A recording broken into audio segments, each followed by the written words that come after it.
Hi friends, ಎಲ್ಲರೂ ಹೇಗಿದ್ದೀರಾ? ಇವತ್ತು ನಾವು ಒಂದು ಸಿಹಿ ಪ್ರಿಯರಿಗೆ ಒಂದು ಸೂಪರಾದ ಒಂದು ಕ್ಯಾರೆಟ್ ಹಲ್ವಾ ಮಾಡುವ. ಹಾಗೆ ಈ ಹಲ್ವಾ ರೆಸಿಪಿಯನ್ನು ಹೇಗೆ ಮಾಡೋದು ಅಂತೇಳಿ ನೋಡುವ. ನಾನಿಲ್ಲಿ ಒಂದು ಅರ್ಧ kg ಆಗುವಷ್ಟು ಕ್ಯಾರೆಟನ್ನು ತಗೊಂಡಿದ್ದೇನೆ.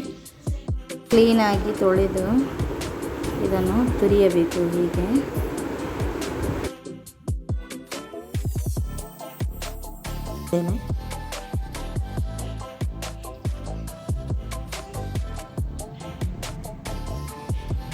ನೋಡಿ, ನಾನು ಎಲ್ಲ ಕ್ಯಾರೆಟನ್ನು ತುರಿದಿಟ್ಕೊಂಡಿದ್ದೇನೆ.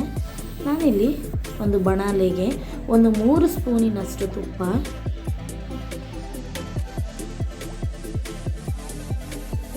ನಂತರ ನಾನಿಲ್ಲಿ ಒಂದು 10-15 ಗೋಡಂಬಿ ಪೀಸನ್ನು ಸಣ್ಣ ಉರಿಯಲ್ಲಿ ಫ್ರೈ ಮಾಡಿಕೊಳ್ಬೇಕು.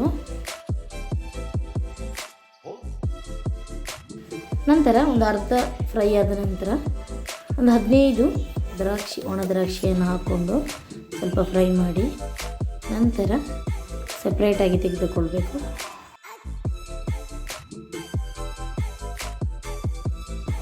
ನಂತರ ಇಲ್ಲಿ ಸ್ವಲ್ಪ ಉಳಿದ ತುಪ್ಪಕ್ಕೆ ನಾನು 3 ಕಪ್ಪು ಕ್ಯಾರೆಟ್ ತುರಿಯನ್ನು ಹಾಕಿಕೊಂಡು ಸರಿಯಾಗಿ ಹುರಿದುಕೊಳ್ಳಬೇಕು. ಹಾಗೆ ಕ್ಯಾರೆಟಿನ ಕಲರ್ ಚೇಂಜು ಆಗುವವರೆಗೆ ಮತ್ತು ಅದರ ಹಸಿ ವಾಸನೆ ಹೋಗುವವರೆಗೂ ಸಹ ಚೆನ್ನಾಗಿ ಹುರಿದುಕೊಳ್ಬೇಕು.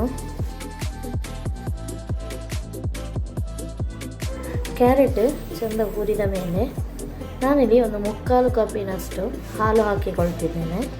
ಹಾಲು ಹಾಕಿಕೊಂಡು ಚೆನ್ನಾಗಿ ಮಿಕ್ಸ್ ಮಾಡ್ತಾ ಬರಬೇಕು. ಮೀಡಿಯಮ್ ಫ್ಲೇಮ್ನಲ್ಲಿ ಮಿಕ್ಸ್ ಮಾಡ್ತಾ ಬನ್ನಿ. ಹಾಲು ಡ್ರೈ ಆಗೋ ತನಕ ನಾವು ಹೀಗೆ ಸ್ಪೂನಿನಲ್ಲಿ ಮಿಕ್ಸ್ ಮಾಡ್ತಾ ಇರಬೇಕು. ಹಾಲಿನಲ್ಲಿ ಕ್ಯಾರೆಟ್ ತುರಿ ಚೆನ್ನಾಗಿ ಬೇಯಬೇಕು.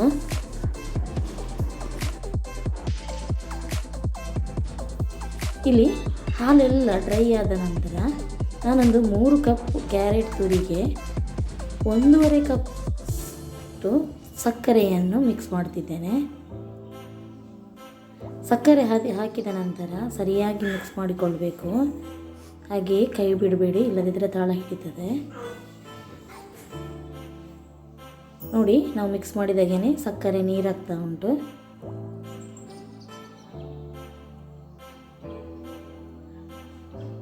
ನೋಡಿ ಸಕ್ಕರೆ ಎಷ್ಟು ನೀರಾಗಿದೆ ನೋಡಿ. ಹಾಗೆ ಇದು ಸಕ್ಕರೆ ಪಾಕ ಗಟ್ಟಿಯಾಗೋ ತನಕ ಸಹ ನಾವು ಕೈ ಆಡಿಸ್ತಾನೆ ಬೇಕು.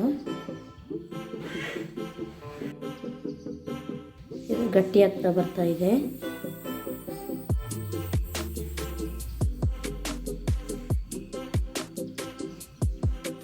ನಂತರ ನಾನಿಲ್ಲಿ 1 ಸ್ಪೂನಿನಷ್ಟು ತುಪ್ಪ ಹಾಕಿಕೊಳ್ತಿದ್ದೇನೆ.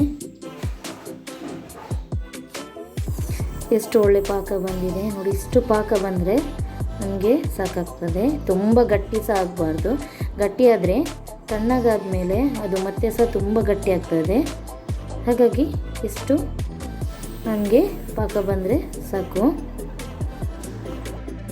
ಇಷ್ಟು ಹದಕ್ಕೆ ಬಂದ ಮೇಲೆ ನಾವು ಹುರಿದಿಟ್ಟ ಗೋಡಂಬಿ ದ್ರಾಕ್ಷಿಯನ್ನು ಇದಕ್ಕೆ ಮಿಕ್ಸ್ ಮಾಡಿಕೊಳ್ಬೇಕು.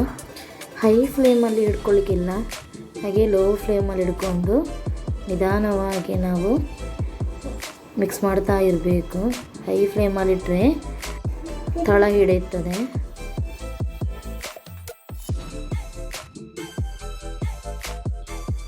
ನೋಡಿ, ಕ್ಯಾರೆಟ್ ಹಲ್ವಾ ರೆಡಿ ಆಯಿತು. ಹಾಗೆ ನಿಮಗೆ ಈ ವಿಡಿಯೋ ಇಷ್ಟ ಆಗಿದ್ದರೆ ಶೇರ್ ಮಾಡಿ, ಲೈಕ್ ಮಾಡಿ, ಸಬ್ಸ್ಕ್ರೈಬ್ ಮಾಡಿ, ಹಾಗೆ ಸಪೋರ್ಟ್ ಮಾಡಿ. Thank you.